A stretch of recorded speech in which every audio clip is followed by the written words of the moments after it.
Hey guys, welcome back to my channel. Today I'm going to be doing my May monthly favorites. I don't actually have a ton of favorites to share with you guys, but I told you I was going to do this, so I'm gonna do it. Alright, let's just get started. The first favorite I have is a brush from e.l.f. I don't actually know what this is called, but I use it to blend out my contour, my bronzer, my blush, and my highlight. Because it's nice and big, it's nice and fluffy, so it's good for blending out large areas. Kathleen Lights also talked about this brush. She uses it to apply her bronzer. There you go, it's $3. Buy it. Or don't, I don't really care. My next favorite is actually also a brush, and I got this from Ipsy. It is a crown brush, and it is the C412 pointed crease. This is a great crease. Before this, I had this kind of like dense, round, blending crease, whatever the heck, Eco Tools brush, but it was like too dense to blend out such a delicate area. But this is it, y'all. This is it. It's like how I'm moving fast. We're being efficient today. The next thing I have is this Essence Contour Powder. So I told you guys a while ago that I don't contour, which is true. But I picked this up the last time I was at Ulta because I was curious. I was like, why can't I contour? So I got this. I'm pretty sure this was like $3 or something, and I'm not that committed to contouring, and I definitely don't chisel my face, so I don't need Anastasia Beverly Hills or Kat Von D right now.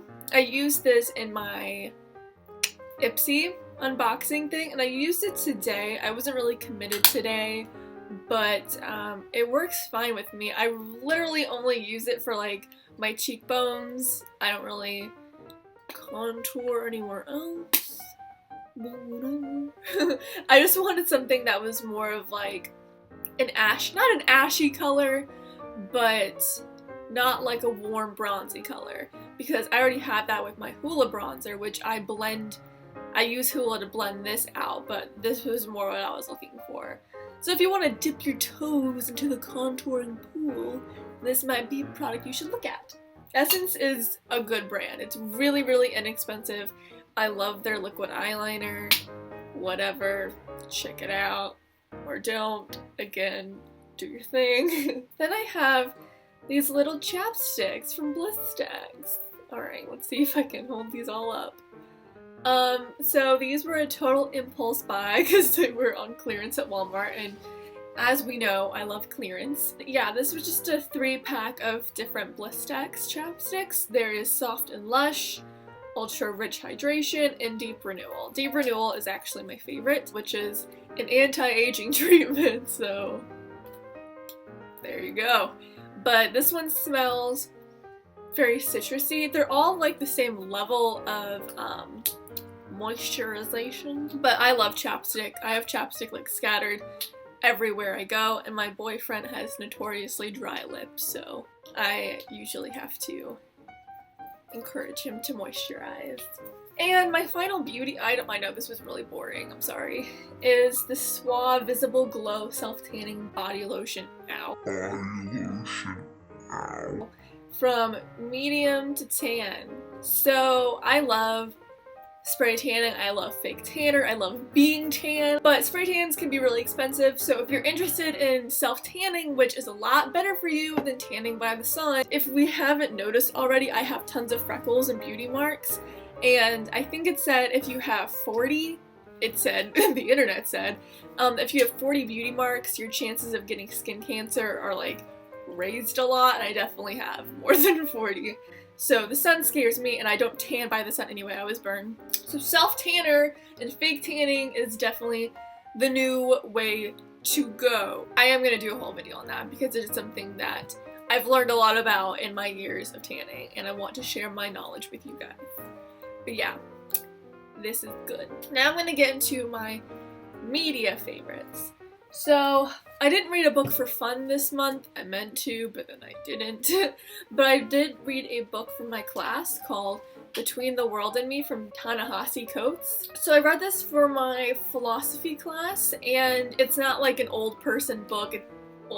I mean, like, it's not like an ancient philosopher. This was written very, very recently. It's all about being an African American in America. But I actually found this book really enlightening because it talks about the body, and I don't know, it was really good. If you're like into philosophy, if you're into like thinky books, it's a memoir to his son, so it's not like super like textbooky. It's a really easy read. It's pretty short. I don't know, it got the National Book Award, so you should totes. I'm gonna stop saying that you should do things because you're not gonna do any of these things, but whatever. So a couple weeks ago, my boyfriend and I went to go see Neighbors 2 in theaters, and it was really funny. Like, the first Neighbors was really funny, but the second one was really, really funny as well. If you like comedies, obviously go see it. I'm not even like a big comedy person. It really just depends on like what kind of comedy it is. But it was funny. There were a lot of laugh out loud moments and like funny lines. And there's a lot of celebrities in there, so. We also watched a movie called Still Alice with Julianne Moore. And it was really sad. Like, it was really sad. It's about Alzheimer's, and I think she won an Academy Award for it. I could be wrong, but I'm pretty sure she did. So if you want to watch more of like a sappy movie, it wasn't even that sappy, it was just kind of really raw. As for TV shows, well, RuPaul's Drag Race Season 8 ended with Bob the Drag Queen winning. I'm sorry that was a spoiler, but it's been a while since we found out. I was rooting for Naomi Smalls, but Bob the Drag Queen had such a huge fan base from the get-go. I feel like it was one of those seasons where like you knew who was gonna win like from the first episode. We've been watching a lot of Toddlers and Tiaras because my boyfriend had never seen it before, so I was like, oh my god, like, you gotta watch it. And it's just, I don't know, I really like reality TV, and that's about as trashy as you can get. That's a lie, there's a lot of other trashier ones, but whatever. We've also been watching Family Guy. Like, there are parts of me that are so 13-year-old white boy that I can't, like, shake them away. When I was in middle school, I loved Family Guy. Like, I loved it. My sister loved it. My dad still loves it. I hadn't watched any of the newer episodes in such a long time. We watched the entirety of season 13 in like 2 days, and it was really funny. Like, it's definitely problematic. Like, there's some very like racy jokes that they have, but I just like remembered how much I loved that show, so that's coming back into my life. We started watching last night actually New York Med, which I love medical shows like Untold Stories of the ER. There's another one that I actually like better, because Untold Stories of the ER, it's reenactments, but there's one that's the ER, but it's like live footage.